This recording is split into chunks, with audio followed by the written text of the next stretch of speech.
Chapeau Fécamp, je vous le disais dans les titres, si le HAC a déçu, les Fécampois ont été au rendez-vous. Ils se sont qualifiés pour les 16e de finale de la Coupe de France de football en battant Avranches 4-3. Le résumé de ce match équilibré et spectaculaire est signé Richard Lotte et Hervé Colosio. La Coupe de France, c'est une compétition qui ne ressemble à aucune autre. Fécamp, hier soir, moribond en championnat, s'est complètement retrouvé en coupe sur sa pelouse face à son voisin Avranches, son compagnon de National 1. Fécamp, qui ne marquait plus, qui ne gagnait plus, hier soir, devant un peu plus de 800 spectateurs, en 5 minutes, par 2 fois, trouva le chemin de la cage de Frédéric Roux. 35 secondes après le coup d'envoi, sur ce centre de Tranchard, mésentente défensive entre Tétu et Stevan, qui profitait à Drognou 1-0. Quelques minutes plus tard, Tranchant, encore lui, mais de l'autre côté, adressait un ballon à ras-de-terre à Laurent, bien seul dans la surface, et 2-0. 5 minutes de jeu, 2-0, on pense que ça y est, c'est fait. On pense que le match est acquis et un petit relâchement. Mais voilà, en Coupe de France, rien n'est joué avant que le coup de sifflet final ne retentisse. Regardez, sur cette montée de Joly, le ballon parvenait à Guillou, excellent hier soir, qui ajustait Choret 2-1.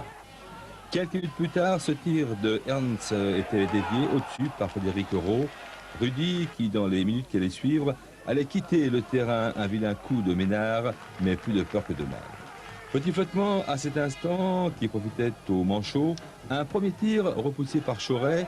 Le ballon revenait dans les pieds de Guillou. Un tir tendu devant les buts qui récupérait Vucco 2-2. Heureux les supporters. Tout était à refaire pour Fécamp. Et alors qu'il ne restait plus qu'une poignée de secondes dans cette mi-temps, coup franc, Zurita pour le coup de pied, ballon récupéré de la tête par un bleu et blanc.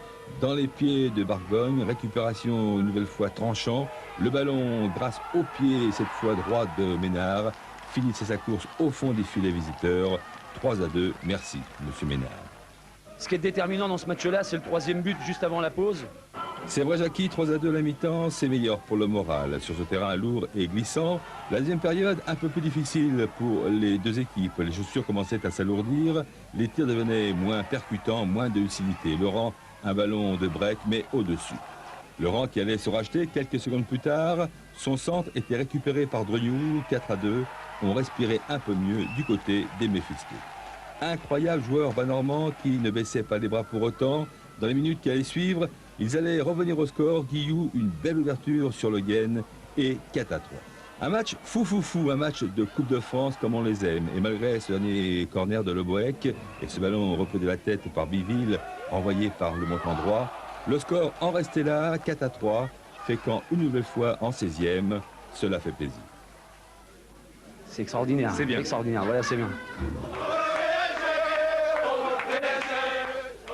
Voilà, on leur souhaite le PSG Fécamp qui sera donc le seul représentant aux Normands en 16e de finale de la Coupe de France. Le HAC a en effet chuté hier soir pour son entrée dans la compétition à Niort. Le grand jour est arrivé pour Le Bohec, capitaine comme rail. Et pour la circonstance, la plus grande partie de la ville de Fécamp a envahi le stade des Chazeaux au Havre. Dès le coup d'envoi, surprise, Laurent tente sa chance de 50 mètres, juste au-dessus des buts de Lama. Grimace pour Ricardo, il attendait peut-être des Normands tendus. Apparemment, ce n'est pas le cas. La preuve encore avec cette deuxième action, toujours en faveur des Normands.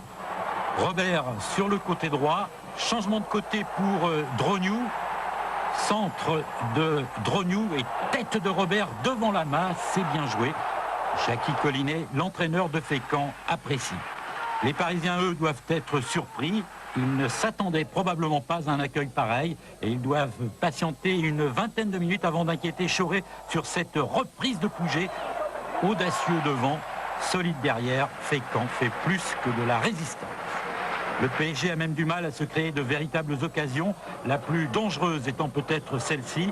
Centre de Leonardo, petite bousculade, reprise d'Algerino dans les tribunes. À la mi-temps, le score est toujours de 0-0. La foule est en délire. Retour des vestiaires, les Fécampois ne baissent toujours pas de rythme. Ballon dans les pieds de Le Bohec. Dribble, 1-2 avec Robert. Le Bohec qui réussit à rentrer, tire, mais Lama est bien sorti. Le Bohec récupère, mais cela ne donnera rien. Sur le banc des Rouges et Noirs, on oublie les deux divisions qui séparent les deux équipes, surtout que la suite, c'est carrément le rêve. 52e minute, Laurent est passé, faute d'Algerino sur Robert, indiscutable. Et carton jaune de Monsieur le Duc pour le fautif, carton tout à fait justifié. Coup franc tiré par Le Bohec directement dans le mur. Et ce n'est pas terminé. Tir de Savoie. Laurent récupère dans la surface. Frappe à côté. Pas de chance, mais c'était très très bien joué. Lama commence à se faire du souci et il a raison. 2 minutes plus tard, nouveau coup d'audace de Fécamp suite à cette chandelle. Laurent se faufile entre Le Guen et Demy. L'alerte a encore été chaude. Franck Laurent sait qu'il est passé tout près de l'exploit. 63e minute, les nationaux se battent toujours. Leonardo ne fait pas vraiment ce qu'il veut. Il est contré par Ernst. Passe pour Robert. Robert qui s'approche de la surface. Tente sa chance, tire au-dessus. Bernard Lama est carrément fou furieux et ça se comprend. 76e minute maintenant, débordement de Demy, accroché par Tranchant, coup franc plus carton jaune et occasion pour Paris. Comme toujours dans ces cas-là, le coup franc est tiré par Leonardo, bien enveloppé, tête de Pouget, Chauvet est battu, 1-0 pour Paris. Évidemment, à la plus grande déception des 13 000 spectateurs, Cyril Pouget, lui, a rempli son contrat. Il est venu au PSG pour marquer. Et une nouvelle fois, il confirme qu'il a bien le réflexe du buteur. 5 minutes plus tard, ouverture de Fournier pour Deli Valdés. Contrôle de la poitrine, reprise en pleine course. 2-0 pour Paris. Cette fois, c'est fini. Julio César, Deli Valdés est content. Il le montre et il en rajoute même un petit peu, sans doute, parce que, comme tout le monde, il a été inquiet. En plus, c'est vrai que son but est magnifique. Qualification donc du PSG, mais tour d'honneur et ovation pour Fécamp. Les Normands sont sortis une nouvelle fois en 16e de finale, la 3e en 5 ans. Mais ils ont fait un grand match, grosse ambiance dans le stade et dans les vestiaires. Les gars, vous avez été fabuleux. Et en championnat, vous n'avez pas le droit d'être avant-dernier quand on fait ce qu'on fait là. C'est quoi, Bibi? Ouais, Bibi! C'est réaliste quand même, avec une équipe comme ça, je pense qu'il y a un niveau, un écart d'ailleurs. Dès qu'on a pris un but, on a pris un deuxième derrière, ils ont fait tourner après. Bon, je pense que, ouais, une déception, si on n'avait pas pris le but, oui, ça aurait été si on avait perdu après au pénalty, ça aurait été une déception, mais là, ils ont marqué 2 buts et je pense qu'on les a inquiétés du moment où on faisait 0-0, mais après 1-0, c'était fini. Beau perdant, Franck Vincent, d'autres ont eu plus de mal à s'en remettre. Du haut de mes 18 ans, je suis passé à côté de quelque chose d'extraordinaire. J'ai pas pu me retenir. Vous en aviez rêvé et vous avez failli le faire. Voilà. Et peut-être qu'en perdant, sans avoir malmené le PSG comme nous l'avons fait, ça a peut-être été plus facile à digérer, mais là, ça va être dur à reprendre les esprits et ça va être dur. Côté Paris Saint-Germain, on est content, même si on ne saute pas vraiment au plafond. Aujourd'hui, toutes ces équipes, même N1, N2, s'entraînent, sont prêtes. Et puis psychologiquement, c'est un match phare. Il y a toute la famille qui est là, tout le public qui est là. Et l'équipe donne tous ses moyens. Nous, on a mis à peu près plus d'1 heure à bien réagir, mais on est qualifié, puis c'est tant mieux. On est heureux de faire partie de ceux qui ont réussi à éviter les pièges.